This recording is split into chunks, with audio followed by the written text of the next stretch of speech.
Honorable Chair, I am in.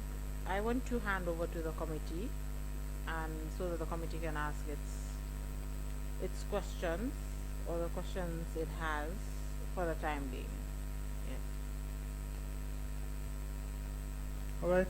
Thank you so very much, Council, for that, Mr. Tambedou. I am so, you can see we've not even finished with you. and I am so we will definitely need you again. And I think we will have to plan that again. Now I understand. We will plan that. Maybe it can be virtual, but we will definitely plan something for. Because I'm not sure we'll be able to finish with you today. Well, you know, Mr. Chair, I was reluctant to interject right from the start because some of the issues that were covered really I don't want to appear to be questioning the relevance of the issues, but from day one many of the issues about the cabinet decision, etc., could have been saved because these are matters of public record. You could establish the facts to document the evidence and then go straight to the heart of the issues. But now that we're here, the problem is time for me because once I go between now and December, it will be extremely tight. I have a very hectic travel schedule. But Mr. Tambedou, do you realize that if you should go into, let's say, sales of assets, you know, yesterday I asked you about have you gone through the report on the valuations and the disposal of assets? You said no. If you should go into that, I'm not sure you'll be able to answer any questions regarding that. So yes, I think it's for the cattle and for the livestock and the tractors, but even the properties, even the property, you will be able to allocate each and every property where they are and how much they sold. Are you able to do that? Yes, we will ask you those questions. I know. Yes, because the reason why we'll be asking you those questions, one, you were the Minister of Justice, responsible for, you know, the issues of the recommendations of the Janet Commission, even though it's government. Two, the ministerial committee responsible for executing some of the recommendations by the Janet Commission. You were the chairperson as well at the time. So of course we will ask you those questions. And the Office of the Registrar General and the Register of Companies, and these are all under you. And they were executing some, you know, responsibilities under your direction as well. So that is why those questions are coming. And of course, to be able to put those things together, maybe Council started from somewhere to understand exactly what was in the mind of the government in the disposal of these assets, you know, and all that. And I think he did very well on that. I mean, don't downplay that. That was a very important role for this committee to determine exactly how these assets were disposed. Because remember, that is part of our mandate as well. Yes. No, indeed, Honorable Chair, I am not downplaying that. I'm just saying government is not a one-man entity. And some of the issues that you have correctly raised, which I think are relevant, there are offices of record in government. It's not like I was the one who was in charge of government. Decisions by cabinet are there. It's the office of record holder who can come here and provide these contexts, because that's what they're there for. Otherwise, if I were to pass away, does that mean the government will not be able to account for the actions that occurred at the time? But so we also realized that there were some actions taken that were not documented, and then you can only be here to give us, you know, that memory. Indeed, absolutely. Exactly. Institutional memory is I think always helpful and useful. But anyway, we are here now, and Honorable Chair, before you continue, or before the committee continues with the witness, I would just like to add that as the committee assesses the disposal of the sale and disposal of assets, it also, part of its mandate is to look into the process in which it was done, the process in which the government arrived at the sale and disposal of the assets. And this cannot be done without looking at the very foundation of the entire process, which is the preservation of assets and also the investigation into or the inquiry of the assets done by the government. So done by the Commission of Inquiry rather. So therefore these questions are in the part of the, I'd say, right in the heart of the mandate of the committee, but also very important. It would be quite strange for you to come into this, take that seat, and the first questions you ask is how was the sale conducted? I'm sure you would be the one that would say, let me provide some context, since that is something that you do like very much. And the manner in which the committee conducts, we've talked about it earlier, conducts its proceedings is determined by the committee and the assembly itself. So that's just what I wanted to add to the chair. You can take over, Honorable Chair. Thank you, Council, very well. So like I was saying, we will definitely plan that again, and I am sure we wouldn't be able to, I mean, we haven't even finished with you. We still have more issues to discuss with you. So you will provide us that opportunity, perhaps, maybe when we are done, we will definitely communicate to see. Within your busy schedules, maybe you will have a day that you can, we will discuss that further. So like you can see as well, I still have my 2 lieutenants. We are not done yet. Council is, she have done her part. So the 2 lieutenants are also waiting for you. Because I definitely have questions on the specific issues. So I was even thinking, maybe even if I should raise that to you, would you be able to respond just like what you have just said? Because on the ministerial recommendations, now, the commission recommended. The ministerial task force sat and they also recommended. But later they did the other thing, and the recommendation of the ministerial committee was not executed. Something else was done. So I'm not sure whether at the time whether you were around, I cannot recall, but I know you are the chairperson of the ministerial committee, and what the execution of those recommendations is done by the receiver. Now, let's look at the property on 78A. This property was recommended to be reserved for the government, but later we saw it that it has been sold. And that decision, nobody knows where that decision comes from. Because the ministerial committee that sat and discussed, they said they're going to reserve the property.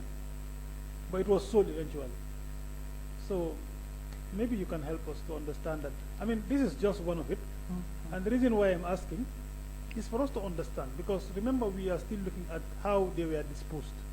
And if you see how they are disposed, maybe we need to get, context over, the discussion done by the ministerial committee, vis-a-vis the recommendation, and what happened next. Thank you, Mr. Chair. No, I perfectly understand your explanations, and I am sure, I hope that I am being helpful to the committee in providing as much information as possible, particularly those that were not captured in writing. So, and I am always available. I will always be available to the committee, except that I needed to raise these concerns because my schedule is also very tight. The reason why I wanted to push to conclude today is not because I am leaving the country. After here, I have the Commonwealth Magistrates and Judges Association Triennial Conference, which starts on Monday here. The Chief Justice is the host, and I will be attending that conference for the whole of next week.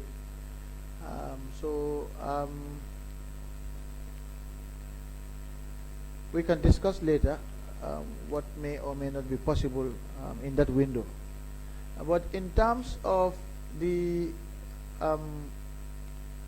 disposal of the assets, I know as a matter of process that the ministerial committee would identify the assets to be sold and then convey those assets to the receiver to sell. So I will be very surprised if an asset was not identified by the ministerial committee, yet it was sold by the receiver. That would be a surprise. Having said that, I know that mistakes do occur everywhere. And if that were the case, I would attribute it more to an error rather than anything else, especially if the sale was conducted transparently. I don't know really the particular facts, but I know that the ministerial committee specifically identified properties, conveyed those properties to the receiver for sale. And so any properties that were not specifically recommended wouldn't have been sold by the receiver. So we may have to go back to the record to identify whether those properties, whether the list conveyed by the ministerial committee included this particular property on Hagen Street. Certainly, yes. I have it in the ministerial committee's report. It is there as listed for sale. It's listed to be reserved. To be reserved. But it's eventually been sold. That is 78A Daniel Goddard Street. That's Hagen Street. The property is sold. But why would the ministerial committee include a property that is to be reserved? Because we only identified properties that are to be sold out of the long list. So if we don't identify the property, then it means it should not be sold. So that's the concern. Yes, why would it be in the report? That's the concern, and that is the reason why I said, let me... Can I take a look at that report quickly, Mr. Chairman, if you don't mind? Okay.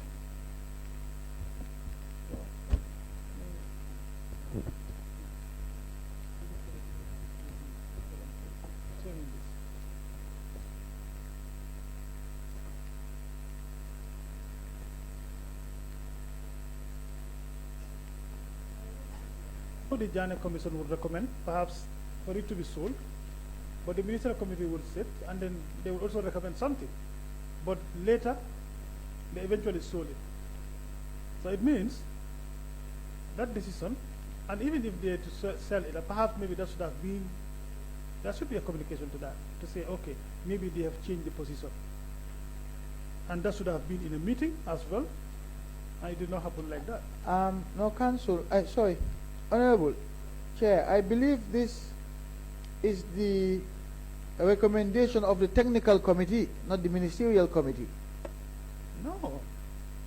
Maybe thought you can flip the page at the other side. Maybe you will see, flip it again. I think you will see something like the ministerial committee report, final report of. Read that part. What did it say? I was the one, yes, it says here, Annex 1, final report of the Interministerial Committee pertaining to the properties that have been forfeited by the state pursuant to the Commission of Inquiry dated 9th June 2020. It was sold in 2019. Yes, I am looking at this report, Mr. Chair, and I am the one who would have drafted the ministerial committee report to cabinet, and I can assure you that my draft did not include the list that you have here. I am the one who drafted the ministerial committee reports to cabinet, and I have never attached this list. This list looks like the list that was given to the ministerial committee by the technical committee, which was an advisory committee. But was there any minutes to the ministerial committee meetings? Because yes, there are, and it's actually included in the. But these minutes were never signed. Nobody ever signed an attendance list of the minutes, because we have information that there was no minute of the ministerial committee. There was no attendance list. Well, we did not have any record of that. I have minutes, okay, which I circulated by email, and there was a report to cabinet by the ministerial committee, which also identified the list of properties that were recommended by the ministerial committee for sale by the receiver. But this report here, Yes. It's an authentic report by the Ministerial Committee. No, you see, the reason why I'm putting this to you, I just wanted to get facts. You understand? I know the property has been sold already because that is what we have. Even in the sales report, this has been submitted to us by Alpha Capital, has confirmed that the property has been sold. I remember council. I think I am right. This 78A and B was sold. Yes, it's in the receiver's report. Exactly. Yes. You see, Chair, this is the report of the technical committee. Yeah, but it says, you know, that there is a recommendation part of the ministerial committee. No, it says here, may I read this title for you? Okay. Final report of the interministerial technical committee pertaining to properties that have been forfeited by. So this is the technical committee report. That's why I said I was the one who prepared the ministerial committee reports. So what was your recommendation about 78A and B? I need to check on what the ministerial committee did. But this is the recommendation, this is the advice of the technical committee. I was told Yes. most of the recommendation by the minister on this technical report Yes. is what was implemented. But that's I what mean, I'm saying. There is no major, there's no changes. Yes, but this is, so the technical committee was established by the ministerial committee to advise the ministers. But you see, the report there, Yes. the recommendation, Yes. whether done by the technical committee, Yes. is accepted by the ministerial committee. No, the ministerial committee there's nowhere which says that the ministerial committee accepts this. The ministerial committee would go through this and decide whether to accept an advice or a recommendation from the technical committee or not. So the technical committee was there to just assist the ministerial committee in an advisory role. Because it's the ministerial committee that established the technical committee. But now there is no report of the ministerial committee. There are reports. This is the only report given to us as a report of the ministerial committee. I'm telling you there are, and I will produce that. Well, you were not the only minister in the ministerial committee. I mean, I think if that report is there, we should have. Well, we would have had a report of the ministerial committee report. The- This is what is presented to us as ministerial committee report, and I think the recommendations there are for the ministerial committee because the Ghana Commission that recommended. Yes. The final table or column Yes. is a recommendation of the ministerial committee. That is what the report is saying. So, just to be sure, Yes. that the recommendation of the ministerial committee said reserve the property, but eventually it was sold. So I just wanted to understand, Yes. maybe there is a decision that the ministerial committee may have said, okay, we are going to sell it, and perhaps it would have been done in the form of, you know, communication or whatever, but that did not happen. That is why I said, let me put it to you. Yes. If I may explain, Okay. the ministerial committee is tasked by the president to identify the properties to be sold. And the ministerial committee, in its wisdom, created a technical committee which was an advisory committee to advise the ministers on which properties may be recommended for sale, which may be recommended for government use, etc. The technical committee submitted its report with its recommendations for each property. It was up to the ministerial committee, which has the last say, the final say, as to whether it accepted the advice of the technical committee on each of these properties. So the technical committee might have said, don't sell number 78 Hagen Street. And the ministerial committee decides, no, your reasons are not justified, we are going to sell it. Because the ministerial committee has the last say. Okay. Now, You see what I mean? now understand the point. I Yes. fully understand. Yes. For me, I am referring to this report as a ministerial committee report. But now, Okay. now you said you have the ministerial committee report, the final report. Yes. Yes. Can you please provide that for us? I will provide it, absolutely. I Okay. will provide it. All right. I will I provide it. request that from you. I will So- provide that. Because I have a number of them, I will stop there.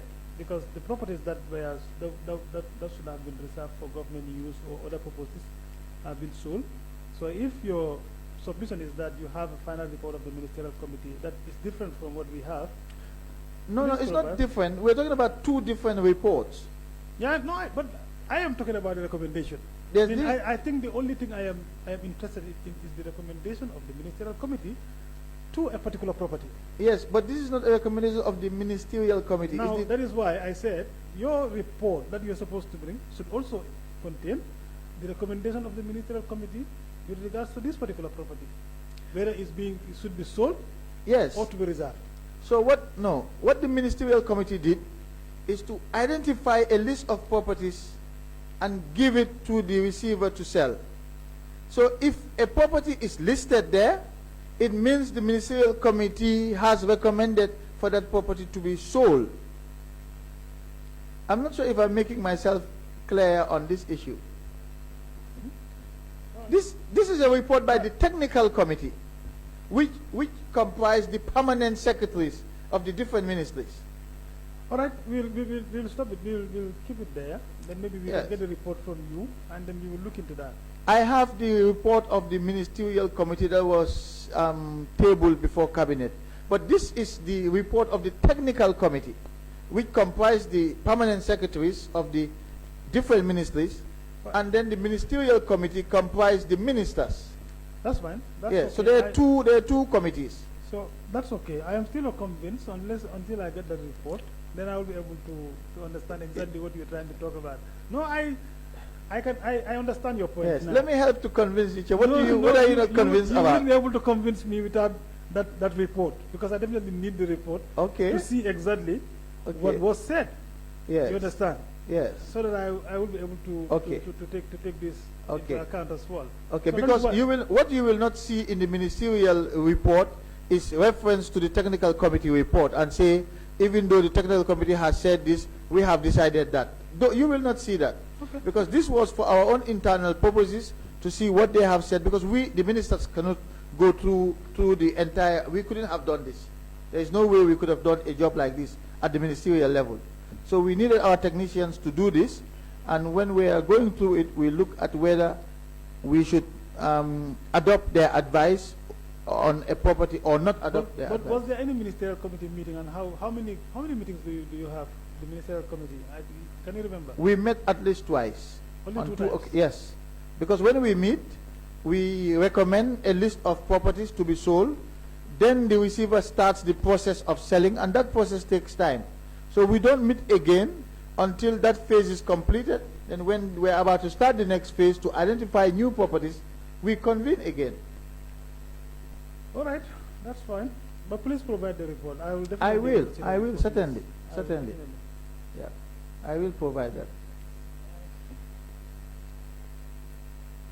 Yeah. Okay. I was going to take you on something, but I know two lieutenants will come with that. I wouldn't delve much into that, because when you were having an exchange with counsel regarding Mr. Barry. Now, when did you know Mr. Barry exactly? I just want a context to this. When did you know Mr. Barry? Because you said you met him in... The first time in 2018 when he came to my office on FTI. That was the first time you know him? That was the first time I met him.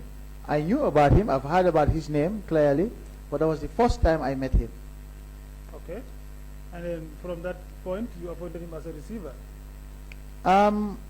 Yes, that was in fact when Mr. Barry and Mr. Prom where their names were being mentioned to me early on. I had never met either of them. But yes, the first time I met Mr. Barry was in 2018 when he came to my office together with Mr. Mustafa Yai. But his name has already been mentioned to me back in 2017 when I was looking for a receiver for the freezing order. All right. That was the very first time I met him. Absolutely. Okay. That's fine. I was just trying to lay the ground for my colleagues to come, because I know you will have more excerpts on that. Aside from that, okay, that's fine. You want to go or start from Bo? Okay, Bo can go and then. Thank you very much, Mr. Tambedou, for your assistance in assisting this special select committee. I know we are almost 10 o'clock at night, and we really must appreciate your indulgence to allow us to get clarifications. And you will agree with me that the issue of Alpha Capital we've been dealing with since yesterday. But we are doing this purely to ensure that we get to the facts surrounding appointment and all the other things. I know at the beginning you said that this is a fact finding but not fault finding, which I tend to disagree because these two go together. Because when you find in facts, you may see faults. That's obvious. So just to let you know that we are all into this together. Now, the issue of Alpha Capital again. You see, the Alpha Capital was created in 2017, and they were contracted. Also, less than 2 years they were contracted. And normally, in many government contracts and stuff, you realize that they sometimes may ask for experience in terms of previous assignments of the same nature for the past 1 to 5 years, something like that. Sometimes they may put a value, whatever it is. Now, based on the conversation we have with Alpha Capital, there was no instance where he indicated experience in the receivership as far as the Gambia is concerned. I've not had any other country. Now, that also again puts me back to the same question I had earlier. The rationale of appointing them, knowing fully that they were created less than 2 years. And I know you mentioned earlier about the issue of when you give contracts to Gambians, there is so much noise, but yet still we may use legal firms internationally to represent the Gambia, or some international auditors, whatever, which is also fine. But again, it all depends what comes to the public knowledge. If it is not in the public domain, of course, people will not talk about it. But still now, we want to find out, this Alpha Capital has not shown any experience in receivership, but yet still, you trusted them. Now, I would like to know the grounds, whether you put aside the GPPA Act of 2014, which actually has some requirements in terms of giving contracts to individual institutions, or the Companies Act of 2013, etc. What really was the motivating factor, knowing fully that this is a company that was created less than 2 years and they have not shown any, as far as we are concerned, the evidence is to us the experience in doing the receivership as compared to the previous one that we actually had, that actually has existed for several years, and they can show their footprint in doing this. Thank you, Council. I think this is one of the most welcome questions for me. The first point is that Alpha Capital was not contracted as receiver. It was Mr. Alpha Barry who was appointed as receiver. Now, Mr. Alpha Barry uses the business address of Alpha Capital Advisory, which is Brewfoot, etc. If you look at the appointment letter, letter is addressed to Mr. Alpha Barry, and I can confirm that my engagement with Mr. Alpha Barry was done in his individual capacity, just like my engagement with Augustus Pom was done in his individual capacity. So the issue of Alpha Capital is misinformation, let me put it that way, because Alpha Capital was not the one that was assigned. It was Mr. Alpha Barry.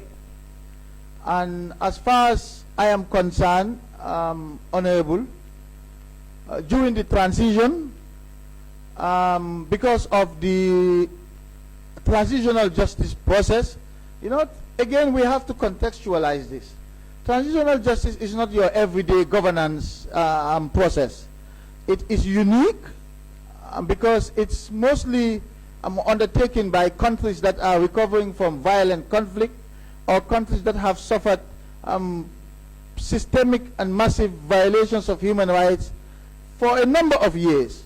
And so it's meant to provide a transition from those kinds of governance environment to a better and more improved governance environment. And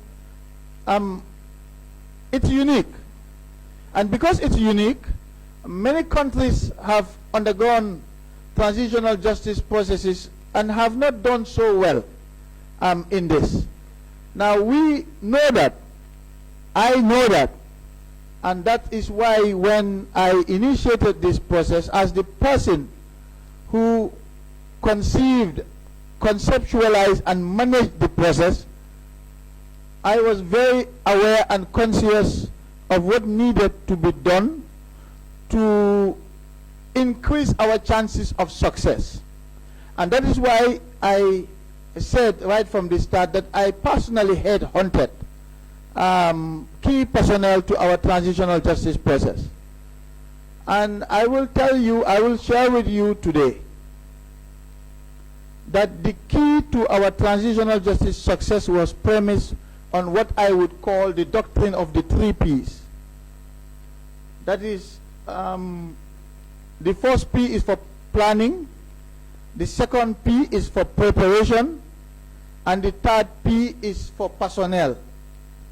And I am going to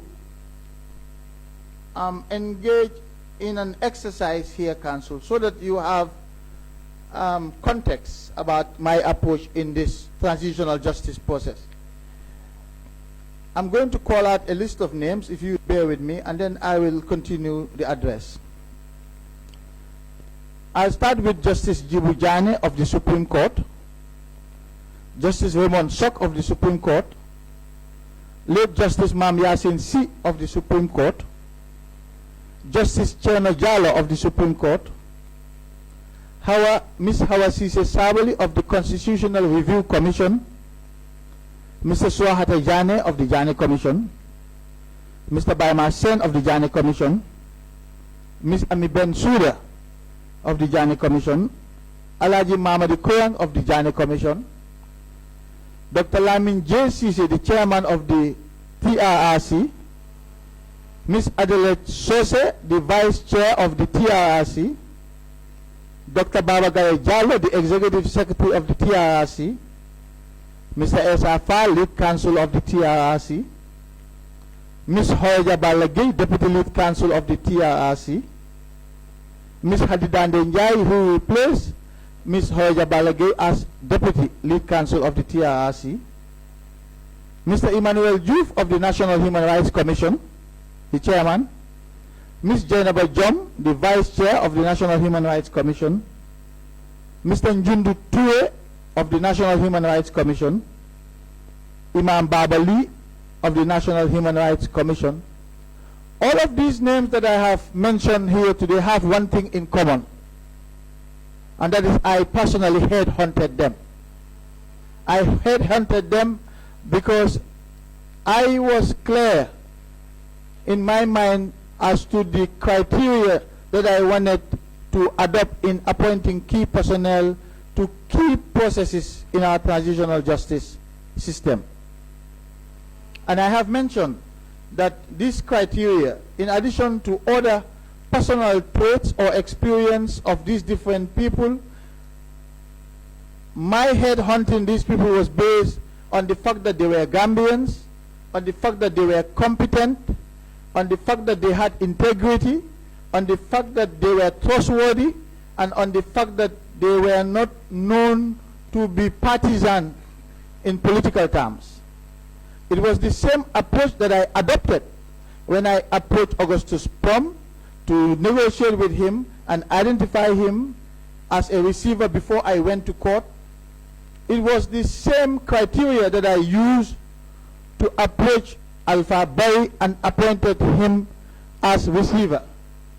So you can see the consistency in my approach with all of these key players in our transitional justice process. Now you made reference to the GPPA Act. You know, Honorable, it would have been very easy for me and the Ministerial Committee to seek the approval of Cabinet under the GPPA Act of 2014 for single sourcing, because this is a Cabinet subcommittee which was established by His Excellency the President. And so it wouldn't have been an issue at that point. But that would have been simple. It would have been a matter of simplicity, and that's not the case here.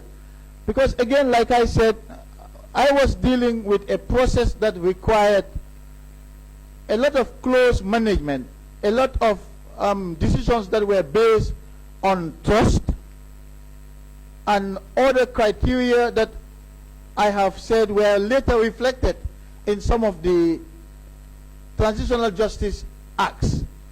For instance, the National Human Rights Commission Act, the Constitutional Review Commission Act, and the Truth, Reconciliation and Reparations Commission Act. All of these criteria that I've mentioned were subsequently reflected in these acts. And Alpha Bay was also approached in the same way as all of these people that I have listed today. And even though you may say that some of these people, that there was no need to subject them to the GPPA Act, but certainly for the procurement of legal services such as Counsel Ami Bensouda or Lead Counsel Esa Fall or Deputy Lead Counsel Hoja, it could also be argued that we should have subjected them to the GPPA Act for the procurement of legal services. And I am saying that these decisions were made in the context of our transitional justice process, and it was consistent throughout, just to show that the appointment of Alpha Boy was not in isolation from the rest of these appointments and the approaches that I took. Thank you. Thank you very much. But still, Mr. Tambedou, the question still remain unanswered. My question, since now you are saying that Alpha Bari was hired in his capacity as Alpha Bari. In his individual capacity, yes. And I can see the contract between the ministry and him as Alpha Bari of Alpha Capital. Yes. Now, during this process, are you aware of any receivership assignment that was done by Alpha Bari as a person? You see, Honorable, at this process, at this time, yes, my focus was on the experience in accounting and auditing of the receivers. So when I was considering both Augustus Pom and Alpha Boy, I had not yet known if either of them had any experience in receivership. It was subsequently when I was informed about the prior experience of Augustus Pom, which led me to choose Augustus Pom at that point, because he had an advantage over Alpha Boy in terms of dealing with government and receivership. So at the point that I was considering both of them, I had no idea of their background in receivership, but my primary focus was on their experience as auditors and accountants. Okay. So fair enough. And then we go to the suitability of AMRC, and I think the council have gone back and forth with you. Even though I understand, you said at the time the commission actually had mentioned issues that are not favorable in terms of using AMRC, if you agree with me on that. But the same report also has highlighted the issues at the Central Bank of the Gambia, where I can say that the bulk of the loot of the assets of the former president actually did take place at the Central Bank of the Gambia. In fact, the governor, the first deputy governor, second, in fact, were removed during the particular time.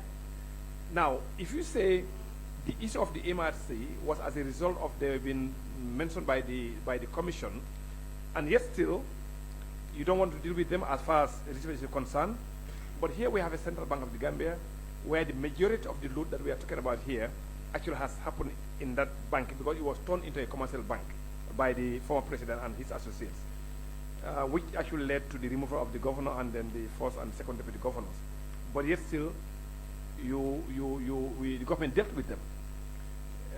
So I'm not too sure exactly how can you reconcile the two, because again, even though AMRC was not investigated deeper to find out exactly the extent of their involvement, but we are very clear on the issue of the central bank. Because if you look at the totality of exactly what actually has transpired between the former president, his associates, and the Central Bank of the Gambia, here we are talking about billions. But here with AMRC, even though they were not investigated, how can we reconcile the two? So I'm just trying to find out here. In the case of the Central Bank of the Gambia, their responsibility does not include receivership. Their responsibility does not involve being entrusted with properties for them to dispose of. That was the primary reason for the existence of AMRC. And with the Commission's findings, which I wanted us to read on the record so that the public can hear, with the Commission's findings about the activities of AMRC vis-a-vis the former president and his companies, and the findings of the Commission and its recommendations, it would have been irresponsible actually for the government to now turn around, despite the recommendations by the Commission, for the government to probe further into the activities of AMRC, to entrust them with the same responsibility that they had in the past, and over which the Commission made adverse findings against them, without necessarily going through the probe that the Commission had recommended. So the central bank did not have the responsibility to dispose of assets. AMRC did. And here we're talking about the disposal of assets. So that is the crux of the matter here. Yes, but you can also clearly see that the issue of the central bank actually was really a more serious matter, because they were dealing with cash, not even properties that you can convert into cash. This is real cash, foreign currencies, dollars, you name them. So it was actually, in worst case scenario, in fact, central bank was in a much worse situation compared to AMRC, because they will just put a vehicle at the bay and then just load money, physical cash, and then go away. In fact, they were in a more, precarious situation compared to the AMRC. But then, the process that happened at the central bank, where the governor and all, they were removed, and everything continued, even though I know, you cannot just close central bank like that. Who gave the advice for the governor, deputy governor, whatever, at the time, to be put aside, so that things can go normal? Why wouldn't the same was done at the level of the AMRC as well? Because we have the leadership there, and there may be some question marks on them. Why didn't we put them on the side, just like what was done at the central bank, so that life can go with the AMRC as well? Well, you're asking me about a decision that a government made. And but you are the advisor of government. Well, yes, but these were policy decisions as to who to fire and who to hire. Yes, but I think based on your position in the cabinet, I think you ought to be the most appropriate person to advise government on whether to do or not to do. Yes, but to ask why were the 3 who were removed from the central bank removed is not something that I can answer. I was not consulted before they were removed. So it would be difficult for me to provide a response. But in this case, Honorable, don't forget that it's the Commission that recommended specifically for the government to look further into the activities of the AMRC, because it could not do so because of the time constraints, but it made findings of fact about the AMRC and its activities. And the primary reason for the establishment of the AMRC is the disposal of assets. So it would be really baffling if the government turned around and entrust the entire disposal of the assets into the hands of this body that the Commission has identified as being involved in a lot of questionable conduct. Yeah, but the Commission also was very clear that government need to probe further, which means in fact they just have only very limited knowledge about their activities. So and then they encourage government to do further because they don't have time, like you just said, for them to do what they recommended.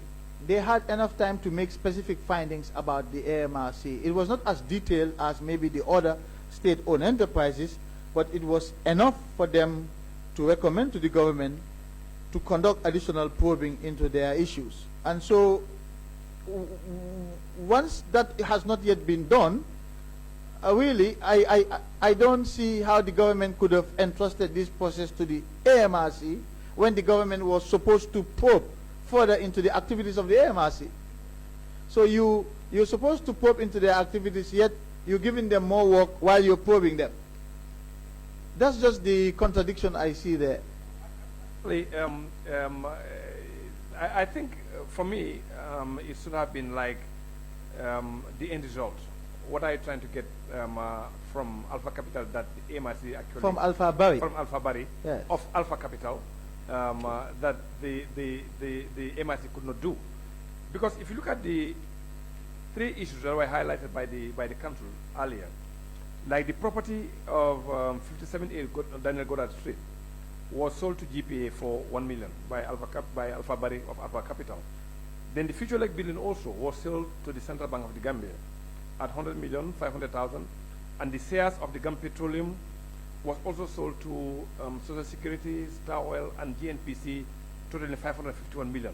So these 3 transactions alone, like we were saying, is government selling to government, amounted to 262 million. Now, even if you take 10% of that, here you are talking about almost 65 million. And I can tell you, the budget of the AMRC for 5 years is not even 65 million. But I think, Honorable, that is a very simplistic approach to this process. First, Alpha Bari's fees were reduced. I believe back in June 2020, I appeared before the National Assembly and informed the Assembly that when we started out the process,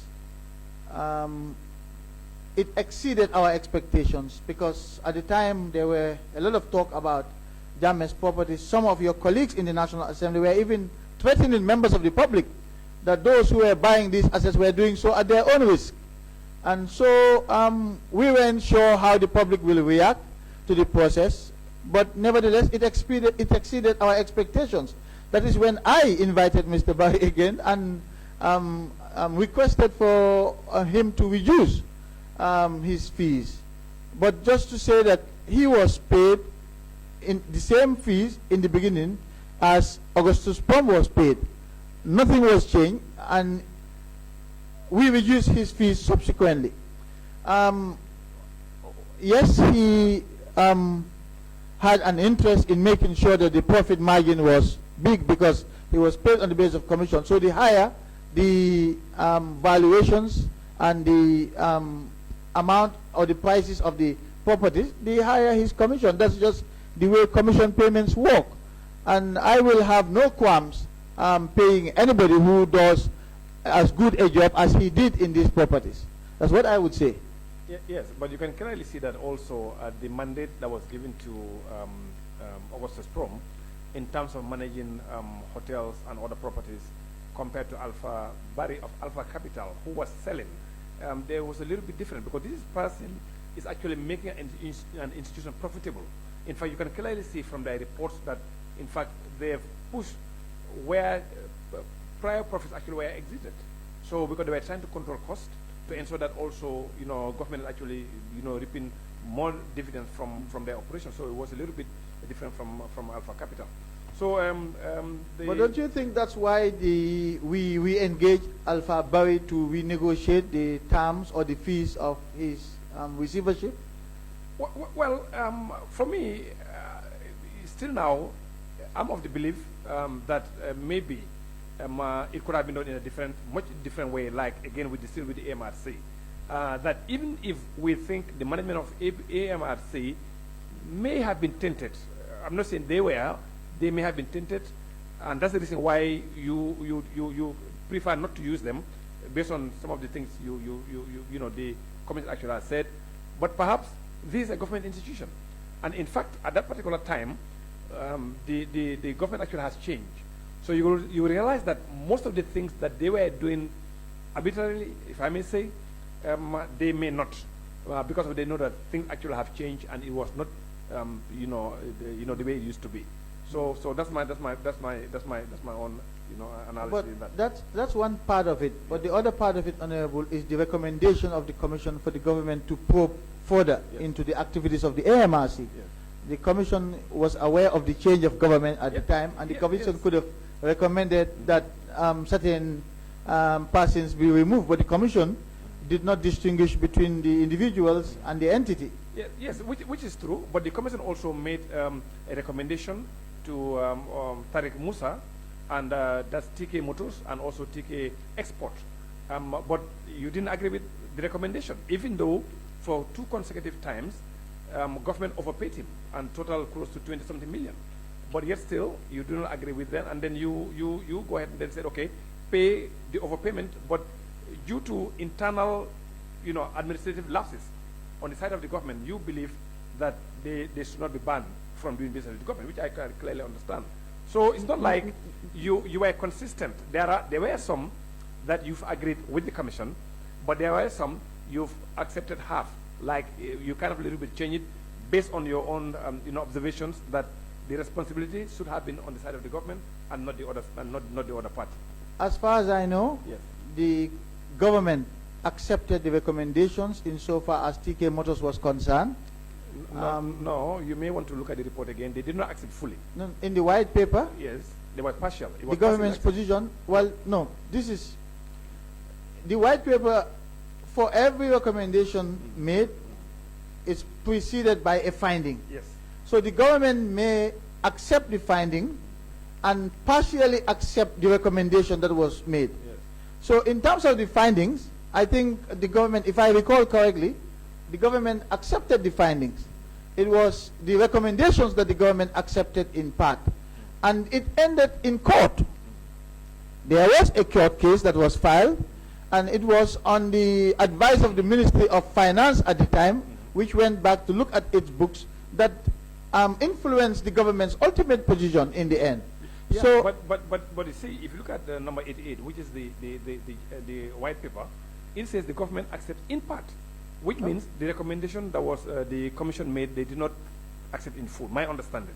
And that's why it says, so far as they relate to Tariq Musa, in particular, the government accepts the commission's finding that TK Motors could not have obtained and maintained the level of patronage it enjoyed for almost 2 decades without providing incentive to former presidents. So the government accepts that the finding of the TK Motors was overpaid by those two I have mentioned, almost like 38 million, for the yes, but look at what the government did not accept. No, that is the banning, to ban him from doing business with the government because of his Tariq Musa TK Motors and TK Export that was based in Dubai. But we see, Mr. Tambedou, overpaying. Here you are talking about almost like 38 million. That someone actually has overpaid you. You knew, but you did not refund.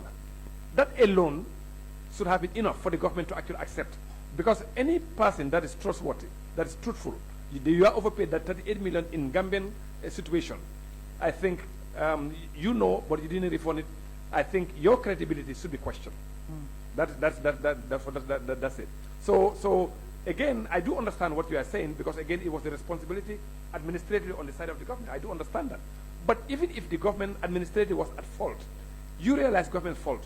I don't think it's proper for you to keep quiet and not to rectify or to correct government. And Honorable, you're right. But like I said, the matter ended in court. Tariq Musa went to court with the government. The Ministry of Finance, because the Attorney General's chambers represent the government in court, and different government departments are responsible for their transactions, and we can only rely on the facts that are presented to us by that relevant government department. In the case of Tariq Musa, we received information from the Ministry of Finance that in fact, having gone through their own records, our chances of success in court was not high. And so I believe the matter was resolved out of court by the government between Tariq Musa and the Finance Ministry, and the case was dropped. That's what happened. But the reaction in the white paper was the government's deliberations in cabinet and discussions and position in accepting the findings, in accepting in part the recommendations, but in not accepting the recommendation to ban them. That is the government's decision, and I don't. And you are the advisor of the government. Well, I don't tell the government what to do or what not to do in terms of its reaction to recommendations of the commission. It's discussed in cabinet, and a position is taken either by consensus or by majority. And so this is not an issue of law, this is an issue of policy. What will the government decide as a policy in reaction to a recommendation? If it was a matter of law, I would have the responsibility to advise the government, and the government would be bound by that advice. But this is not a matter of law, this is a matter of policy. Thank you very much. Honorable, before you go, I just 2 minutes. I have found inconsistency in the question I was trying to ask, and Mr. Tambedou was not very sure. Now, Mr. Tambedou, with regard to that property, I have seen something, and I just wanted to read to you. Okay. Unless if you are telling me the ministerial committee acted before the technical committee submitted their report, because the property in question was sold in 2019, according to the bid came in 2019 and it was disposed of. And the report of the technical committee was compiled and submitted around 9th of September 2020, kind of. Yes. So what happened? Was it that the ministerial committee acted before the technical committee submitted their report? Because remember, the technical committee was assigned to do a job, and their work should be submitted to the interministerial committee to look into and also for a recommend. Yes. So how did this happen? The technical committee was a creation of the ministerial committee. It was the ministers who decided to set up this advisory committee to help advise and go through. Exactly. In the course of that process, the ministerial committee made certain decisions. And by the way, this report of the technical committee was compiled finally, but they sat over several meetings to decide on these properties. So it was not, it was quite a while, and they had many meetings. And in the course of those meetings, there would be consultations between members of the ministerial committee and the technical committee, and that's why the ministerial committee was able to provide some properties for use by certain government offices without waiting for the technical committee's advice on those. So, for instance, if I tell you, I acted selfishly in the case of my ministry to find accommodation for NALA, the National Office for Legal Aid, and I think it was the National Audit, it was the Internal Audit of another audit office who came to me, a National Audit. It's not the NAO, certainly not this. Internal Audit. It's Internal Audit.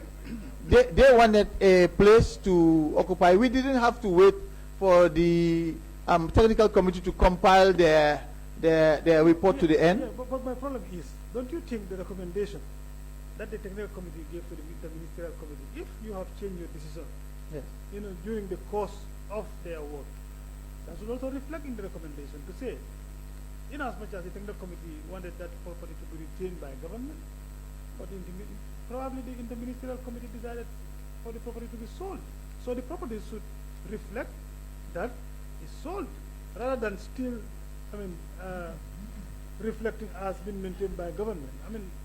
That's my point. For me, I think that is where the problem comes in. Yes, I know the interministerial committee might have sat down and then discussed while the committee is doing their work. They were also taking decisions based on some of the recommendations they have. But the final report of the technical committee, that should reflect the actions of the interministerial committee. What action have they taken? That's what I'm saying. In hindsight, that would have been possible. The technical committee could have taken on board some of the decisions that were already made by the ministerial committee and include those decisions in its report. Certainly, that wasn't done. So it is what it is. I don't know what to say about that. But you're right, they could have. And mind you, the report I am reading it from is in Alpha Capital submission. Alpha Capital was appointed as a receiver, and then the properties handed over to the receiver by the interministerial committee. That is the ones he has sold. So I would have expected Alpha Capital to submit a report of the interministerial committee rather than a technical committee report. Yes, and Alpha, you see the Alpha Capital, I would be surprised if he had copies of the ministerial committee's report, because the ministerial committee's report was for cabinet. He might have been given a copy, but what Alpha had was the ministerial committee conveying to him the list of properties that he should be selling. If you see what I mean, that's what the ministerial committee, that's the approach the ministerial committee took.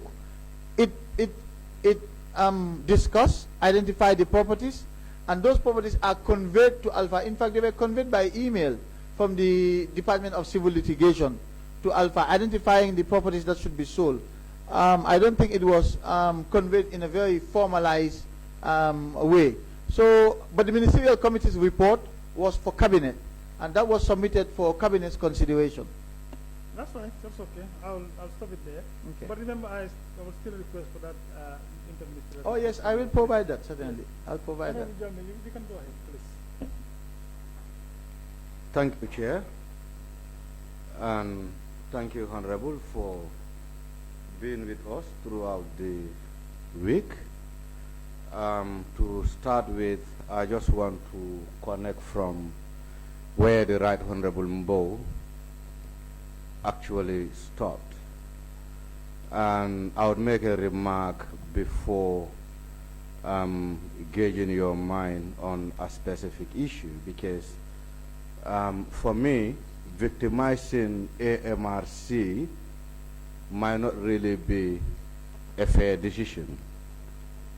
For the fact that, for me, my take is almost every other public servant during Jammeh's days, if the way we are taking issues, for me, every other person should be punished for your actions. Let's take the Ministry of Justice as an example. How many cases have they presided over during Jammeh's days, prosecuted citizens, send them to prison without relying on any specific law, and the Ministry of Justice still continue to exist without being reprimanded? And why AMRC is so special in this situation? Thank you. Well, my response is really to refer you to the recommendations of the Commission, because that is what guided the government's actions. Here we are, the government establishing a commission of inquiry that is independent, that has gone through evidence that you and I haven't had access to, which has made findings of fact about a particular state-owned enterprise whose primary responsibility is to dispose of assets. That's their primary job. And the commission made factual findings about the processes that that state-owned enterprise or that public body was involved in with respect to that primary activity. And the findings of fact were clear that that entity was involved in acts that were unlawful in collusion with the former president. And the commission went further to recommend that the government should set up another body to investigate further into the activities of that public body, because it didn't have time to do so. Now, having made that recommendation, having made those findings, it would have been, I believe, irresponsible for the government to turn around again and to entrust the process of assets disposal to this very state body that the commission has said was engaged in unlawful activities in collusion with the former president. Honorable, I want to believe. Sorry, Honorable Jameh, for interjecting here, but considering the witness has been talking about the Commission's report and has also, we had this exchange. I had this exchange with him, and I think a similar exchange was had with Honorable Mbo, and now the same point is coming up again. Perhaps let's give the witness the report so that he can show us we settled the issue, and we can continue on others. Okay. Right. Yeah. And so you can continue. So I can continue, right? Yeah. Or I allow you to? No, it's you. You would do that, but okay. We just give him the report to take a look, so he can also satisfy the request Exactly. he had made earlier. Have you located the place where the commission made those findings? Because I don't have the report, the 9 volumes in my head. That is I where can't I was locate it right reading now. from.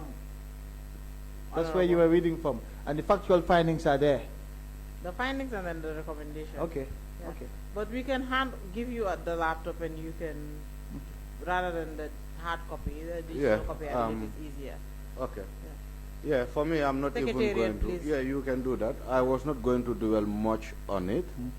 What I was trying to put across is with the issue of the former president, for me, we were all complicit in one way or the other. So as such, we cannot blame one institution over another. Even the social security, that some of you were busy to make sure that they get back Ozone Bay, were equally complicit by taking pensioners' money, investing it into hospitality development without the consent of those pensioners. And when Jammeh left, there were efforts that for Ozone Bay to be returned back to social security, even though their previous actions were complicit. Yes, so for me, every other institution in this country were complicit. I don't know what to say in response to that, but what I do know is that AMRC's situation is unique because the primary purpose of establishing AMRC is to dispose of assets. And you're now asking the government to entrust AMRC with that same responsibility when a commission of inquiry has established that in the course of its mandate to dispose assets in the past, it has been engaged in actions that were unlawful, and therefore their actions required further investigations.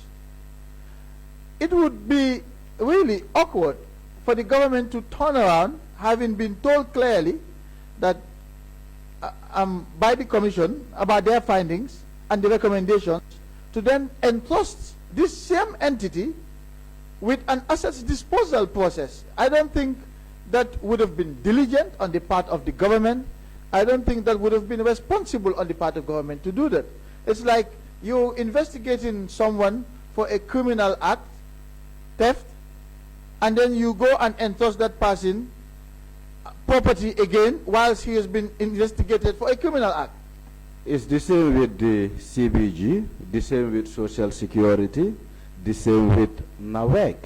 However, those factors were not considered, but instead they were favored to buy certain shares, they were favored for certain enterprises to be returned back to them.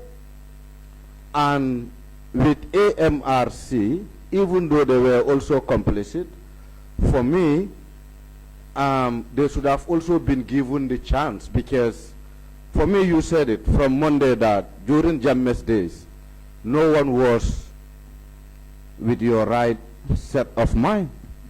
So almost whatever we were doing, including the Ministry of Justice, wasn't guided. So for me, it was going to be better to open a new page rather than victimizing government institutions, more especially a SOE that was established by an act of parliament. I take your point, Honorable, but the government was guided by the Commission's recommendations, and the government acted using its best judgment at the time regarding those recommendations. Let's progress, Honorable. Maybe my next question wouldn't be that convenient, but it has to come. And I want to make a reference on the publication made by the Republic through Mustafa Suwandedabo. Yep. And if my mind can serve me, I believe he had an interview with you. Or he sent you a questionnaire. Yes. Right? And part of your response was about Binta Sise. That you intervened to follow up with the Gambia Tourism Board for a land that she applied for. Sometime in May, right? That was when you had the interview with Mustafa. What really makes you to intervene in the case of Binta Sise for the application she made with the Gambia Tourism Board for the process to be expedited? I was following up on her behalf because I wanted to know what the state of her application was. And Honorable, when I was AG, many people came to me to intervene on their behalf on many issues, including members of this National Assembly. And if I were to name the people who came to me to intervene on their behalf on different matters, some of them was in relation to their constituencies, there would be a long list. And so I see nothing wrong. It's not a crime, it's not forbidden to find out the state of application by someone who at the time was acting as my estate agent, who I knew very well, and who I wanted to find out whether her applications were successful or not, like I have done for many, many people who reach out to me to ask for intervention, as I said, including members of this National Assembly. We wouldn't touch on those. I would specifically be looking at the issue of Binta Sise. Was that not a conflict of interest having you as the then AG to intervene in your estate agent personal business to kind of influence a decision? But how would that be a conflict of interest? I don't understand. Because he works with you directly, and you being a state minister, for me, if you should engage any institution on her behalf, for me, that will be a bit conflicting. But I have said here that I have done that for many people when I was AG, including members of this assembly. So I see nothing. What's the conflict here? What is the conflict? Maybe let me be clear. What do you mean by conflict? The conflict here is Binta directly works under you as a state minister. But you see, that's the problem you're making. Binta was not working under me. She was working with you as an estate agent. She was the person who was in charge of my properties and renting them out. Yes. Exactly, meaning she works for you. Yes, I was paying her for work. Exactly, Yes. under your authority that she was managing that estate or those estates. So that makes it a conflict of interest for the fact that she was very close to you, for the fact that she was working with you, and for the fact that you were a state minister with so much influence. For me, I would take it to be conflicting, because it was going to be better for someone else to engage the Gambia Tourism Board than you. Honorable, with all due respect, and I believe I have been very respectful to all of you, and I would want you to reciprocate that respect to me as well. And your words that she was very close to me were really unnecessary. Now, you may choose to believe whatever you want to believe. I do not care a dime as to what you believe. But I am telling you the facts as they occurred. She was someone who was managing my properties. She applied for land in the TDA. She informed me, this is Gambia, people ask for favors. She wanted me to find out what the process at the stage of her application process was. I willingly did that. I only inquired, and not even with the tourism development, not even with the tourism development board. My inquiry was not with the tourism development board. But if that's where, is that the route you want to go down, I am happy to go down there with you. My inquiry was not with the tourism development board. If you persist, I will tell us your intervention was with which institution regarding Binta? Well, you're using intervention. Now, again, that is misleading, because it was not an intervention, it was an inquiry as to the stage of the application process. And in any event, Council,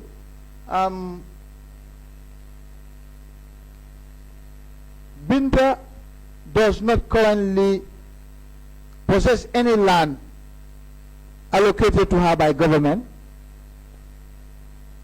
The land that was allocated to her was taken back by the TDA.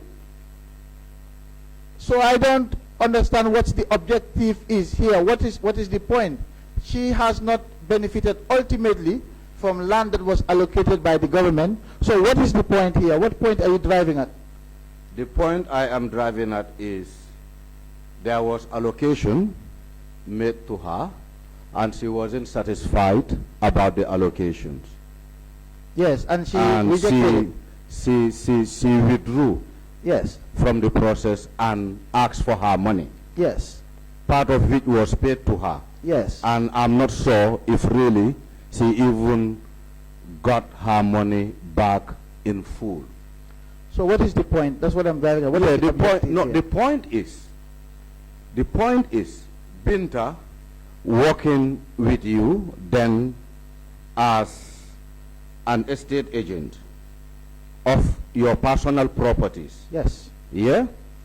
And in the other hand, having you to make an inquiry, because this is the word you want me to use. Well, to it's the fact. To make an inquiry on behalf of Binta. On her behalf, yes. As per this land. For me, that is a bit fishy. You can believe what you want to believe, Honorable, but the bottom line is that against the law to inquire about a process?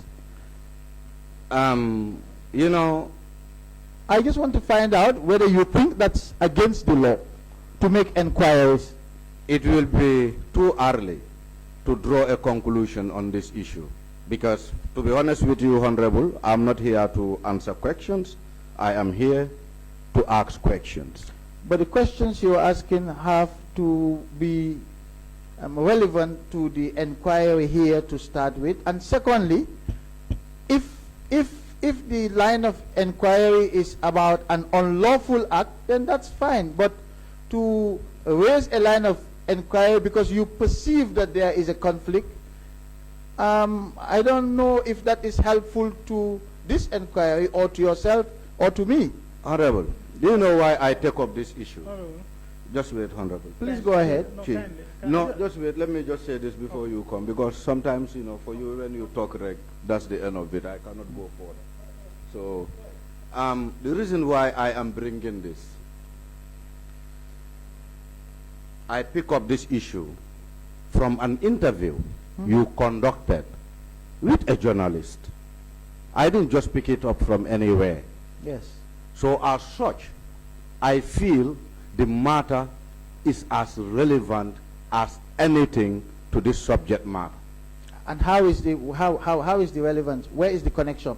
The connections are the land we're talking about is a state land on the TDA. Yes. And the process of the application by itself, even with some reports of the National Assembly, is already been flagged. Yes. Looking at the tourism petition report, Yes. that was adopted by the National Assembly. So the process of that application by itself has issues. Yes. And having a state minister involving himself to to make inquiries, for me, I think it's totally unethical. Okay. I respect your view. Thank you. I think we can progress, Honorable. Yeah, actually, before you go further, I just wanted us to take this very civil. I mean, we definitely have to, the communications should be very civil. Like, let me say it that way.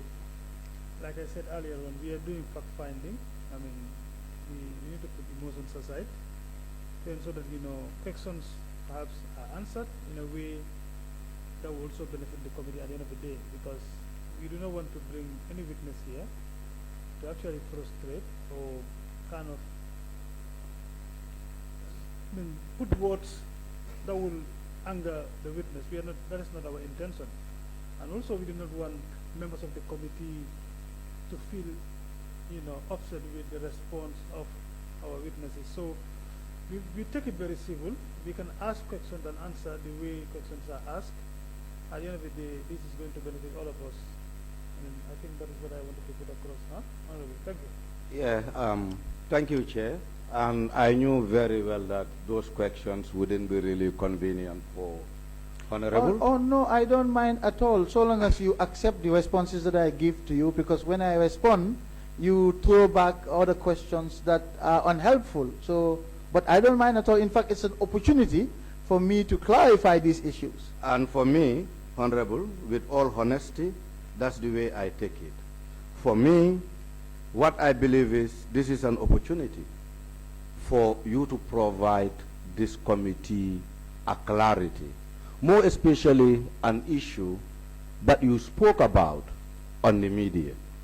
If I should pick it up, for me, to be honest with you, I feel a bit disappointed having you responding to me in that manner, and in fact going to an extent saying you don't care whatever one may think around the issue. Because you have made up your mind. You just said... No, I didn't make up my mind. No, I tell you what you just said, that was unethical. That's the word you use. Yeah, because of your response. This is why I have to conclude in that direction. However, let's progress, Honorable. I think we have a lot of questions, and time is against us. Do you know at any point in time if Alpha Berry has served as a chairperson of Standard Chartered Bank when Binta was equally a staff at the bank? If I knew if Alpha Berry served as chair of the Standard Chartered Bank? No, I was not aware of that. You were not privy to it? No. Thank you. I just want to, for the purpose of the records, let you know from the investigations we made, or I made, it have come to light that Alpha Berry was one time the chairperson of Standard Chartered Bank. The board of Standard Chartered Bank? The board. Yes. Whilst Binta Sise was serving as a staff of the said bank at the same period. I am sure there were lots of other staff of the Standard Chartered Bank at the time when Mr. Alpha Berry was chair of the board. I don't see the connection there. No, I'm just trying to pick maybe where your relationship began with Alpha Berry. You're trying to pick where my relationship began? I want the connection. I want to determine where that relationship starts, because you said, from your own words, you said you met in Maka, which Alpha Berry also told us, even though you once met here once. Twice. Twice, right. Yes. But also you met in Maka. That's right. And with Alpha Berry even, he told us a different thing. He never told us that you met in the Gambia for 2 occasions. He said you met in abroad, where the discussion of the receivership was initiated. When he was pressed, he was able to inform this committee that the meeting was in Mecca. Yes. I don't know the context in which Mr. Berry provided that response, but I'm sure Mr. Berry would not have failed to tell you that I first met with him. I don't know what he was asked, but I am telling you that insofar as the receivership was concerned, the discussions, that was first held in Mecca. But that was not the first time I met with Mr. Barry. The first time I met with him was in 2018 in my office, and of course subsequently in the cabinet office when we were discussing FTI at that point. Let's progress. Was there at any point that you have a meeting with any member of your staffs regarding Isafati? You can recall. Apart from Mr. Jallo, the Registrar General? No, I'm just asking. I have discussed that issue here earlier on when Council was leading my evidence. I have discussed Isafati with the Registrar General Ali Jallo and the Solicitor General in my office. In your office? Yep. And aside from the issue of the summons, of the notice rather, did you further discuss anything with the solicitor and Aliu Jallo that may be in relation outside the issue of a property? Absolutely not. Absolutely not. Yep.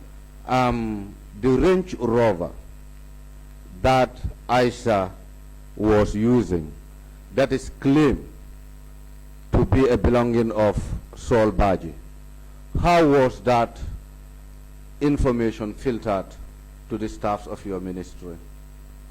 I have no idea what you're talking about. You have no idea? At all what you're talking about. Okay, because the information I receive is you had a meeting with Aliu Jallo and the solicitor then, and during that meeting was when the information broke out that Isa was driving a Range Rover that belongs to Saul Baji and it should be taken away from her. And that was when your staff actually acted on that directive. Was that the case or not? That is not true. I don't recall that at all. That is not true. You don't recall that? Yep. Thank you. That is also a very clear answer.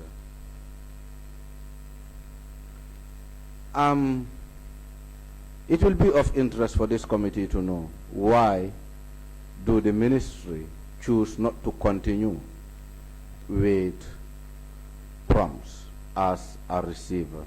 Was there any specific reason? Well, the ministry, by virtue of the Anti-Money Laundering Act, which I read, had the option or discretion to continue with Augustus Prom or to let the receivership expire. That in and of itself is separate from the recommendations made by the Jani Commission for Augustus Prom to be replaced as receiver. And I will tell you for the record that most likely the ministry would have continued with Augustus Prom as receiver, but for the recommendation by the commission that Augustus Prom be replaced by another receiver.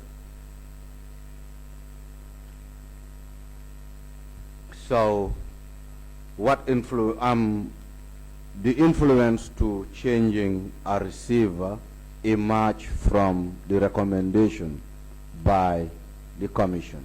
Yes. That is right? correct. Good. Honorable, now I want us to look at minutes that were actually shared by prompts. And I think it will be indeed very fair to actually thank Prompt for, the way he is organized as a receiver, because we ask you if your ministry were really taking minutes of meetings, but you said not every other meeting was actually documented in terms of minutes. And what we saw from Prompt was he was very organized in terms of, getting minutes and in fact capturing minutes of meetings with ministries. Now, my question is going to lead me on some properties on the meeting that are related to hotels like Sun Beach, and also this one is a Wolof word, and my Wolof is not good, I have to see. And also Jandula. In your memory, do you know who these hotels belongs to now? Which ones? Jandula and Jandula, Sun Beach, Sheraton, you know. I don't know who they belong to now. You don't know whether they were sold or not? I do not know. No. You do not know. Okay. That is also fine. We will do our finding. Yes, please. Good. Mr. Tambedou, yes. I was waiting for the appropriate time to come in again for two things. I think two statements came out for me that were very undesirable. And I know you, as a respected, statesman, I've known you since I became parliamentarian in 2017. I've never seen you making this type of statement. And if you should make that statement in a committee of this nature, of course, I'll be surprised. And I think I'll have to throw that back to you. I'm so you will realize that you've said something that you should not have said in this committee.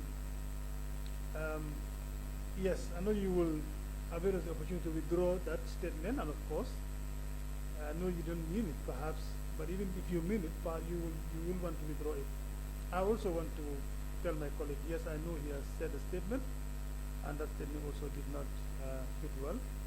Perhaps we also have to withdraw that. Like I was saying, the exchange here should be very civil. I mean, what we are doing is to ensure that we gather facts from what had happened, and then draw a conclusion to be able to present a report, but not to, create emotions to anger each other during the course of the work. So I just wanted to throw that back to you. I know you said something, and this thing, I let it go because at the time you were very emotional. If I should tell you to withdraw that at the time, maybe that would be something else, okay? So now is the appropriate time to throw that back to you.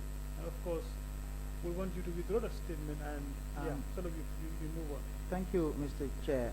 Indeed, I shouldn't have allowed my emotions to get the better of me, but I knew that I was here in my former official capacity to help this committee establish the facts about the sale of assets belonging to former President Jammeh. These hearings are no way about individual personalities. And for the Honorable Member for Janjambure to raise issues about ethics that he has no idea about was not right. I am not one who will be disrespected in public because there is an audience watching on Facebook or anywhere. I don't think he knows me. I can be very respectful, but I can also robustly defend myself if I needed to. Now, in terms of my comments earlier, out of respect for this committee, this House, and of course to each and every one of you, including the Honorable Member for Janjambure, I offer my sincere apologies for words that I might have said which were not fit or did not accord with parliamentary decorum. So I do convey those apologies unequivocally. But I will also say that I should be treated with respect. People should not pick up things on social media and bring them here. This is Parliament. This is serious state business. And the Honorable Member for Janjambure ought to know that, no matter how carried away he is for his constituencies on social media, I wanted him to understand very clearly my position about that. But having done that, I think you're right. I shouldn't have allowed my sentiments to take over. So I really apologize again. That's fine. Thank you so very much. Honorable. Chair, with all due respect, I wouldn't see this as an apology. He said it outright. He said, I cannot be picking issues on Facebook, bringing them here. I want the honorable member or the honorable former AG to understand that there is nothing that I am picking on Facebook. Let me just say this. The whole exercise that we are doing emerged from an investigative report. Certainly. That has nothing to do with Facebook. That's very You get it right. That's very And I took my reference from that report that Mr. Tambedou has provided information for. So And these were his very words. yes, you're very correct. Let me come there. You know what I mean? No, for me, let me just also say this. I You know, will if we want to No, bring no. it this way, No, that is not the case. we will be here Wait, back wait. and forward No, because no, wait, just give me time. You see, when I started talking, I said 2 words emerged from 2 of you. You understand? He said something earlier on, and I asked him to apologize. You said something. You told him that it's unethical, and that word is what I wanted you to withdraw. And now, I will conclude, because when you started asking your question, as chairman, I did not stop you.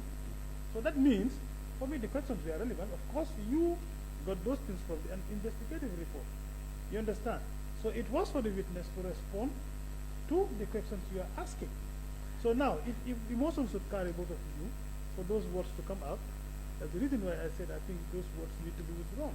So you also said something. Please withdraw it and then we move on. no, I have to be very honest, Chair. I will definitely do. I will definitely do. Yeah, I will definitely do. But for the purpose of clarity, at no point I am definitely emotional here.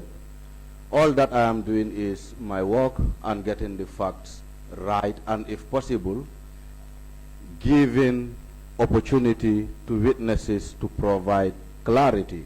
The witness himself said it here, Honorable Chair. He said there is a lot been said, and we are all humans, Honorable. Be fair with us. Some of these things that have been said out there, we are also privileged to these informations.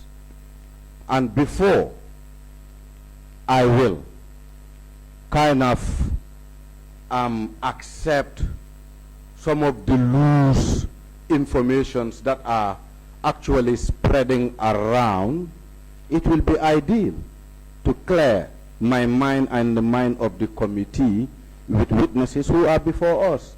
But it's not about I'm being emotional, it's not about I'm trying to be disrespectful, and it's not about I'm trying to kind of embarrass you. No way.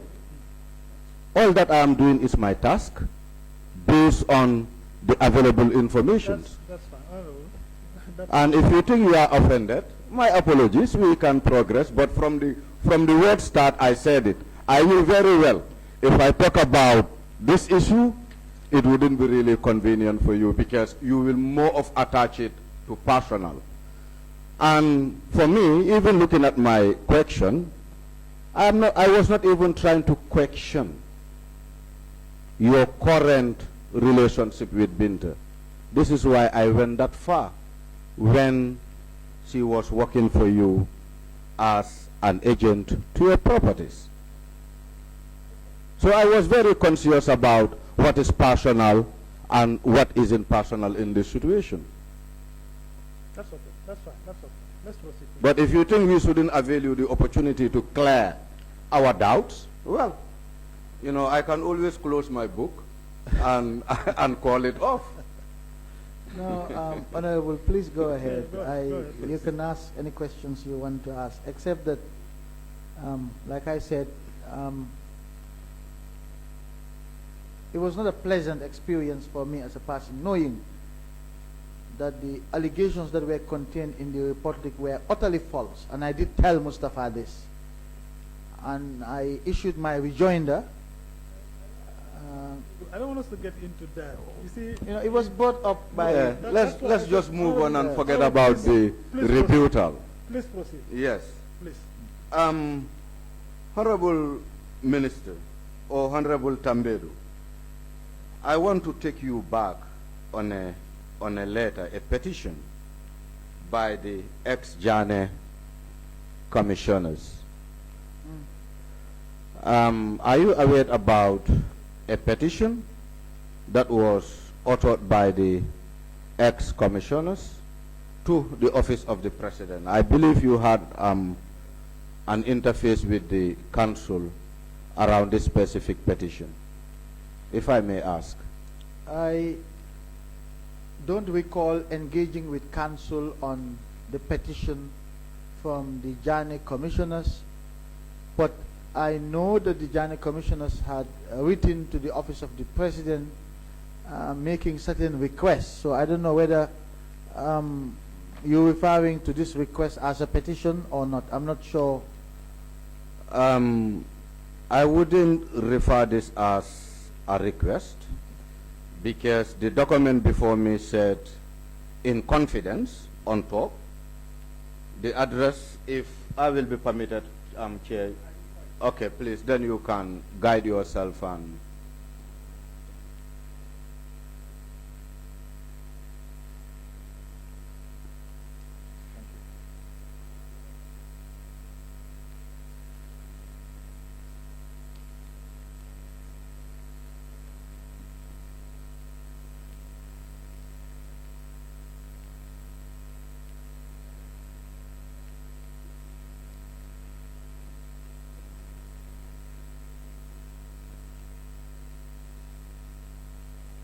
Yes, go ahead, Honorable. were you privileged to this document? Yes, I am. And looking at the content of the petition, for example, after the, what will I say, on the first page, after the fourth paragraph, I think from 1, 2, 3, 4, where some of these issues addressed as a concern by the ex-commissioners? Well, the petition was addressed to His Excellency the President, and I know that I did all that I could for them to receive their final payments, which was ultimately done. They received their final payment? Yes. Which is my key interest here, because for me, I believe every other individual deserves what you own. And looking at one of the clauses here saying, if I'm to read like one, $200,000 each for December. So sorry, it says here, another issue that must be dealt with is the non-payments of our allowances. Two, one, $200,000 each for December 2018 and January 2019. Also another $200,000 for February and March, which we hope the National Assembly will not object to when they realize the magnitude and profitability of the state of our report when implemented. So if you say they were paid for, I think that actually clear my mind. Indeed, as far as I recall, their full accounts were settled. Yeah, we can still progress.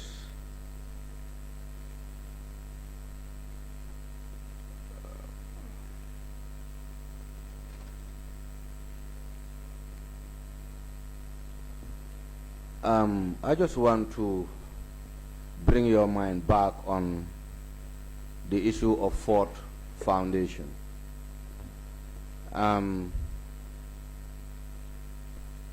Just correct me in case I am wrong. Is it right to say the Ford Foundation engage your ministry and the commission to do certain work for them? For the Ford Foundation or for the ministry and the commission? For the ministry and the commission. I do not know about the commission, but the Ford Foundation did not do any work for the ministry as far as I recall. Okay, because I think one of the witnesses actually adduced that the Ford Foundation have actually conducted some forensic audit. For the ministry? No, for the commission. Yes, that's why I said I don't know about the commission, but they did not conduct any work for the ministry. Yeah, just considering the relationship that the commission had with the Ministry of Justice, I was with the hope that the Ministry of Justice would have been privileged to this information. Yes, considering the fact that the job that they were supposed to do or that they have done was very sensitive and also was going to expose them to certain confidential documents. So my feelings are the ministry were obliged to know. I believe your question was whether the Ford Foundation carried out any work for the commission or the ministry. For the commission or the ministry? Yes, and I was responding that as far as the ministry was concerned, they did not carry out any work for us. What? What about the commission? I don't know the commission. Okay. In your response, Honorable,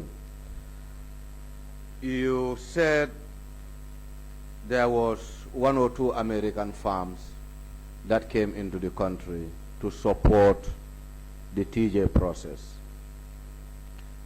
No, I didn't say there were 1 or 2 American farms. There were agents of the American government who came to the country to help us link the sources of funding with the purchase of the Potomac residence of the former president.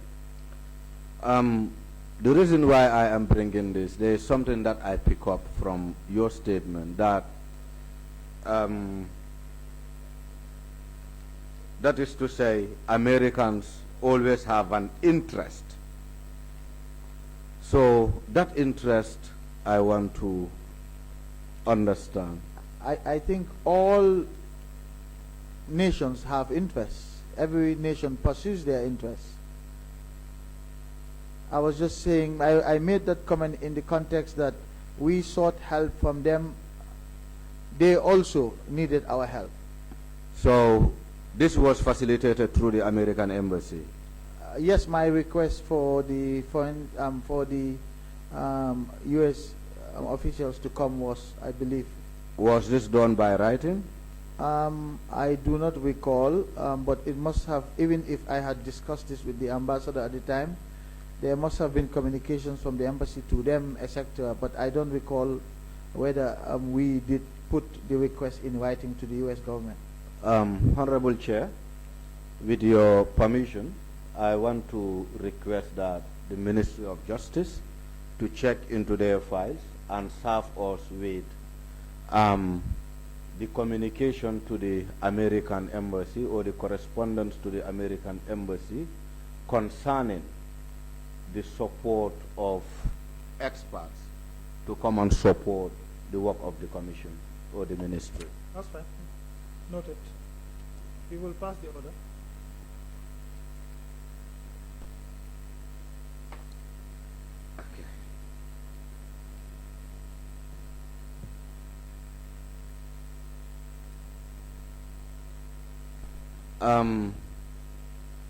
When the commission wrap up, that is the Jane Commission, were you the minister then, if I may ask?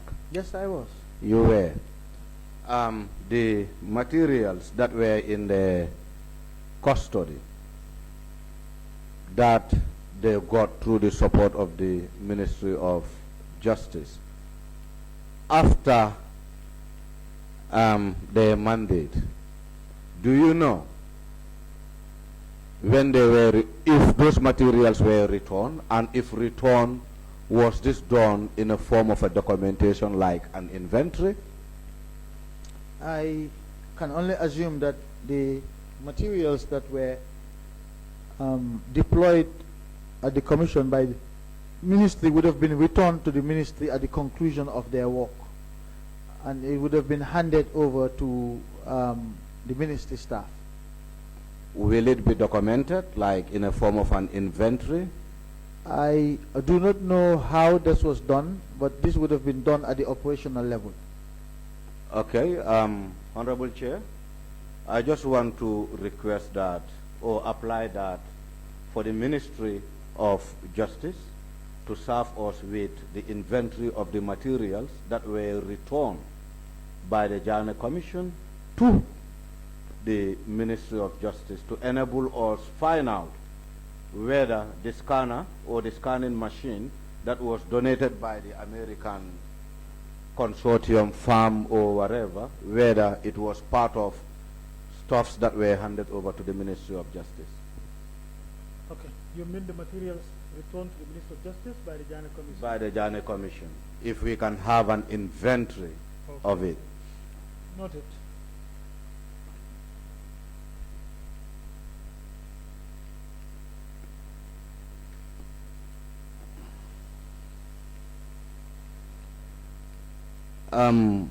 Honorable, this one maybe I'm taking you back to Monday, because it was one of the questions that really I have, and I couldn't ask for it. And I think on Monday during your submission, you reported that there was a visit to meet the Senegalese authorities. A visit to meet with the Senegalese authorities. Where? In connection, in Dakar, in Senegal, in connection or in relation for the Senegalese government to help identify if Jammeh has anything in Dakar or in Senegal as a business or as a property. I'm not sure if I said anything about a meeting in Senegal with respect to the properties of the former president. I do recall saying that we had written to the authorities in Senegal to seek their assistance in tracing the assets, particularly the livestock and some vehicles that were taken across the border in Senegal. The government, in particular the Ministry of Justice, I don't recall ever going to Senegal to establish whether former President Jammeh had a property there. The commission might have done that, I'm not sure, but if I recall vaguely, that probably occurred. I'm not sure whether that's the case, but I'm just thinking now back at events, and it might well have been the case that the commission did send a team to Senegal. I want to believe that the commission or the Ministry of Justice visited Senegal, and one of those that formed part of the team was former Brigadier General Masane Kinte. Yes, but I don't think the Ministry of Justice sent a team to Senegal to investigate the former president. But you have written to them. Yes, we did. As a ministry. We sought their support to help us trace the livestock and the vehicles that were being taken across the border. What was the outcome of that engagement? What was the response in terms of what they found in connection to former president? I do not recall what their response was at this point. But there should be a letter to the effect or to their response. I am assuming that there was, but I cannot recall right now what their response was. I also want to apply that we get this communication from the Ministry of Justice regarding Gambia government engagement with the Senegalese authorities regarding Jammeh's properties or related matters. Noted. A very final question, Honorable. During the period when you assumed the office of the AG, were you using personal gadgets or official gadgets? In what way? Which kind of gadgets? That is the laptops or the desktop that you were using. Also, even with the email, were you using a personal email or an official email? I was using both. Using both. Both personal and official, yes. And it will be possible to have an access to the official? It's an MOJ official email. I am assuming it must be the same email that the current Attorney General is using, because it was the same email that my predecessor was also using at the time. I want to apply, Chair, that we have access to the MOJ email. The official email of MOJ? Yes, the official email of MOJ, not his personal email, the official email. So now what we'll do is, in this case, I think we will have to check for documentation or write 2 Ministers of Justice to request for that. If there's no, we will request, don't worry. We request for it, yes, that's fine. What about the gadgets per se, the laptops, the desktop that you were using to execute your functions? Were they official? Mostly it was the desktop at the ministry. At the ministry. Yeah. What about your personal assistant? Was he using a personal computer or an official desktop to actually render communications on behalf of your office? I would like to think she would use both. The desktop when she was at her office, and the laptop probably when we traveled outside the office. Honorable Chair, I want to apply that the personal assistant of the former AG to surrender both her personal laptop and the official computer that she was using to communicate on behalf of the ministry. Okay, the former personal assistant. You know the name? I think she is still the personal assistant. There too. Yes. Well, you know, I didn't even see the name shared, so I think we need both. Both of them? Yes. 2 personal assistants at the same time? Did you say? Or maybe you can. Yes, Honorable. Are you having 2 personal assistants Yes. at the same time? I had one when she was moved, and another one was assigned to me. But may I ask, what would be the objective of this request? The objective would be, we are on fact finding. Yes. And in order to get to the bottom of what we are finding, we want to believe that the gadgets that were used to communicate on behalf of the government will be important to probe into those gadgets and actually know what kind of communications transpire through those gadgets. You are more than welcome to do that, but in my experience, you only do so when you ask a witness and the witness responds, and you don't believe in that witness, and you want to conduct additional inquiries. If you have questions that you want to put to me, ask me and I will answer you, and be rest assured that you will get the truth from me. Yeah, Honorable, you know the problem I have is the minutes that, or the meetings that you conducted when you were AG in relation to the Jane Commission. It seems nothing was minuted. Am I wrong or right?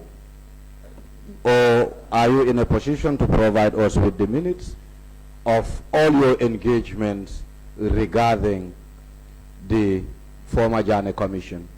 But you know, I explained to you the other day that evidence come in different forms. There are documentary evidence, there are witnesses. The incidents that I testified to have witnesses. Alaji Mamadi Kurang is a witness, the Jane commissioners are witnesses. So instead of looking for minutes, why don't you reach out and establish whether what was said was true or not? You still stick by the request that you've made? Yeah, I want to stick by. Do you know why? No, that's okay. I'm just asking. I have a reason. No, it's all right. We will. I wouldn't call a particular witness name, No. but we have a similar experience and we knew what we have got out of that request. That's For fine. us, it plays a very important role That's okay. for us not to speculate. We will put up the request, yes. I just wanted to ask whether you want to stick by the request. Yes, we will put up that request, okay? Yeah. That's fine. And I think that would be the end of my questions. And once again, my apologies in case I offended you, Mr. Tambedou. No, you know, but we shouldn't offend each other. I offer my apologies to you too, of course. No, and- it's and- well and to the accepted, to be committee. honest. Thank you so very much, Mr. Tambedou. So we have come to the end of the day today. I know it's been a long day. It's almost midnight. Of course, I think it's worth it because the exercise we are doing, you realize that you perhaps are a key player in what we are doing, and that's the reason why we are sitting up till this time. We have had witnesses that were with us, but at least we close mostly around 7 o'clock or 8. But because of the capacity you were handling at the time and the role you have played in the processes of the establishment of the Janet Commission and what they have done, the recommendations, you are a key witness for this committee, and that's one of the reasons why we have stayed long. And it has taken us almost a week to deal with you. And up till now, we still have some pending issues to to track out. Okay, so we will still have to communicate further, like you said. We'll discuss with the legal team to see how best we can rearrange again for another testimony. Either, yeah, we will discuss that. I don't want to say that until, of course. How we much have- more time would you need, Mr. Chair? I'm not sure we will be able to say that now. Because Maybe it we- can't also be No, but we will communicate to you. We will communicate that to you. And then you also have, you know, the opportunity to tell us what you think at the time. We will definitely communicate. You are at liberty to do that. Mhm. Yeah, so, I mean, I wouldn't waste much time. I would have allowed you to say one or two things if you have anything to add on before we close. Sorry, Honorable Chair. I believe there's something the witness wanted to do. Okay. That's why we gave him that laptop. If Oh. the witness is still interested, he can go ahead. I didn't have the opportunity to go through what I Everything. was looking for, but I was looking for the portions of the report that he sent to me do not contain the factual findings. It's the entire report that you have. No, it's you know, the Janet Commission had bits of its commentary in different parts of the report. So And classified and compiled according to theme. yes, but they are also compiled according to persons. So Yes. sometimes you would see a finding on a state-owned enterprise under an individual rather than under the state-owned enterprise. So that's why I requested for volume 3, which contains the individuals. We can leave this to when you come back, but you're looking at volume 3. When I come back, am I coming back?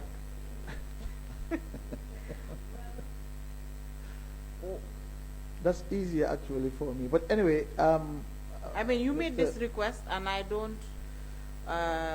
No, I wanted to just draw your attention to the fact that the portion that you highlighted was not the portion I was looking for, because that portion does not contain the factual findings of Commission regarding AMRC. And I had told you, you can still take a look, and perhaps you can communicate this in writing to the committee after today. You can do Okay. that, and be it a statement or Okay. just guide the committee to it, an email or The something. reference, But with the yeah, reference. with the reference and sign. But I did refer you, or what I read out was the commission's findings and the recommendations as it pertains to AMRC. And I did further state that when it comes to AMRC, or if with regards to AMRC, if you look at the commission's entire report, it's with its dealings, what the commission has made recommendations and findings on is with its dealings with KFF, but not Right, but- AMRC itself, because the commission did not look into AMRC. Yes, but that's what I mean. It was on the basis of those findings that the Commission made its recommendations. Which I read out, You read out the recommendations, but not the findings. and the findings. Okay. With regards to AMRC, not KFF. It was AMRC we were talking about, not KFF's activities. Okay. Yes, Mr. that's Chair, it, but he can still provide that in writing in his free time, hopefully soon. It'll take maybe 2 minutes of his time. Perhaps if you want to say anything further before we close. Otherwise, Well, since the committee is not yet done with me, I don't know whether this would be the appropriate That's fine. moment to Yes, that's fine. make my final That's fine. comments, but except to say that the reason why I had insisted when I was exchanging with counsel to read the provisions of the Anti-Money Laundering Act was exactly because of the allegations that were contained in the Republic's report that Honorable Jame referred to. And that report clearly stated that I unlawfully terminated the services of Augustus Prom. And I know that Honorable Jame has had recent interactions with Mustafa. But I'm sure Mustafa will also tell you that I've had previous interactions with him as well. And that he got his facts wrong this time. He got them all wrong. And that is why I wanted that provision to be read so that the public will see that the actions of the ministry were based on law. And there are other aspects of the report that he also got wrong, but I have already addressed those. I don't want to get into the report, but you're right, it was the report that led to the establishment of this committee. But again, I know Mustafa, and I said in the past, I'm sure he, looking back, he would have been disappointed at his own standards this time. Because, again, when he mentioned the issue of the applications during the vacation, the decision which you won, he again was misinformed about that process. I think Justice Jaite did issue a rejoinder to state that he didn't use the words that Mustafa did in the article. But I don't want to talk too much about that article here. I think I have said enough about it. I am happy to be here, to be given the opportunity to clarify issues for the public. But I wasn't really amused, Honorable, when I was accused of unethical behavior. I have had a career in the law for the last 26 years. And no one inside the country or outside has ever complained about me on anything. And so for you to make a comment like that based on your own belief is unfortunate.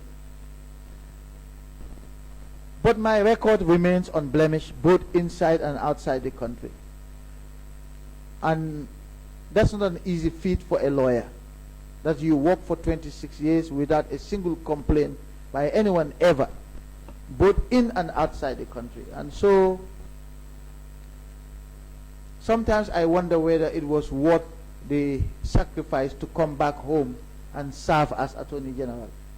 Because when people don't appreciate or recognize the effort and the challenges and the sacrifices, it makes you wonder whether it was worth it at all. And sometimes, I have to be honest, I'm human.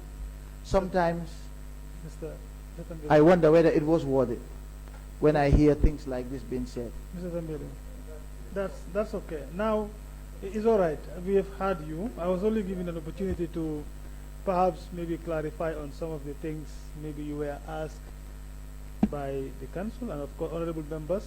Maybe the response was not very clear in your opinion. But with regards to the issue of the Republican report, maybe you will have an opportunity to do that later, not now. Because it's difficult. Even in Parliament, in our rules, you cannot reference somebody who wouldn't have an opportunity to come and clear himself before that committee, of course. And yeah, I understand that. But you are here as a witness, and Mustafa would not be a witness for this committee.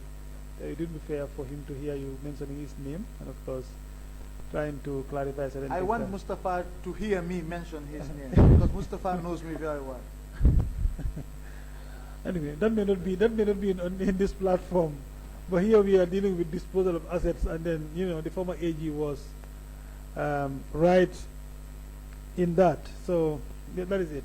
So we will close it here. We will have to adjourn today, and then we will resume back on Monday with other witnesses. And thank you so very much for availing yourself for this committee. We know it has been a tough time, not for you, but of course, I know since you started this thing, you have been in communication with our team, and it has taken you long to plan all these things, and finally you are here. So this whole week has been very, hectic. We thank you for availing yourself, honestly speaking. We appreciate a lot.